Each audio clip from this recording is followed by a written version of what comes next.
mengerjakan hasil tugas saya yaitu mata kuliah analisis produktivitas, pengukuran produktivitas pendekatan kelas S.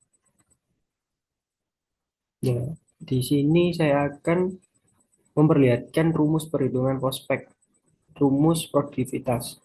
Yang pertama ada 6 aspek. Yang pertama yaitu aspek produksi, organisasi, penjualan, produk, tenaga kerja, dan modal.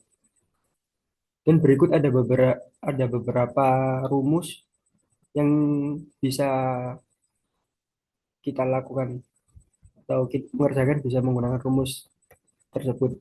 Yaitu yang pertama ada rasio produktivitas yang beraspek di produksi. Rumusnya pendapatan bersih dibagi harga pokok produksi. Dan yang kedua ada organisasi. Rumusnya rasio produktivitas sama dengan nilai tambah dibagi biaya umum. Dan yang ketiga ada penjualan. Rasio produktivitas penjualan, laba kotor dibagi biaya penjualan. Dan yang keempat ada rasio produktivitas produk, yaitu laba kotor dibagi biaya langsung. Dan yang kelima ada rasio produktivitas tenaga kerja, yang berumus laba kotor dibagi gaji total. Dan yang terakhir ini ada rasio produktivitas modal, yaitu pendapatan bersih dibagi modal. Next, ini status pengukuran produktivitas pendekatan model prospek. Prospek. Jadi ini hasil-hasilnya. Saya mengambil di 1 Januari 2024 sampai dengan Februari 2025.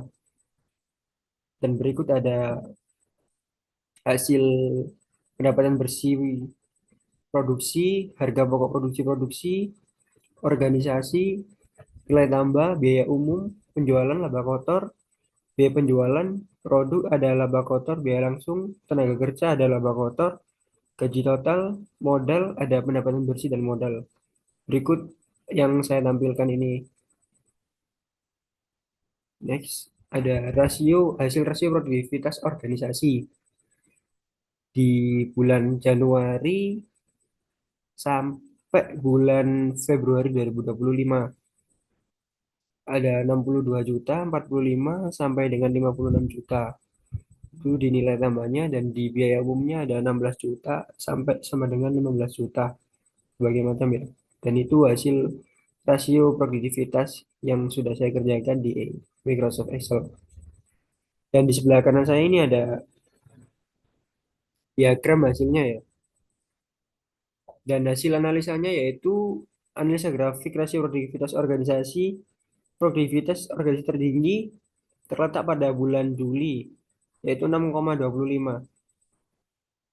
Dan rasio produktivitas organisasi terendah terletak pada bulan Maret dengan angka 2,86. Dan ini kesimpulan perhitungan seluruh aspek. Kesimpulan ada aspek produktivitas rata-rata tertinggi adalah 3,90, yaitu aspek organisasi. Dan aspek produktivitas rata-rata terendah adalah 1,17, yaitu di tenaga kerja. Dan ini rata-rata rasio produktivitas keseluruhan semuanya ya. Yang pertama di produksi itu di angka 1,91, dan yang kedua di aspek organisasi dengan angka 3,90, penjualan, aspek penjualan 3,49, dan yang keempat produk dengan angka 1,70, aspek tenaga kerja 1,117. Yang terakhir ada aspek modal yaitu 2,11. Next, peningkatan perbaikan produktivitas. Rata-rata rasio produktivitas keseluruhan aspek terendah 1,14 memiliki aspek tenaga kerja, ataupun upaya yang dapat dilakukan dalam meningkatkan produktivitas pada aspek tenaga kerja yaitu berikut. Ini ada bagian produktivitas tenaga kerja, kriteria produksi, skill, tindakan perbaikan dasar. Ketiga, analisis masalah teknis, prosedur kerja, lingkungan kerja. Dan sekian presentasi yang telah saya lakukan. Kurang lebihnya mohon maaf. Apabila ada kurang kata, Assalamualaikum warahmatullahi wabarakatuh.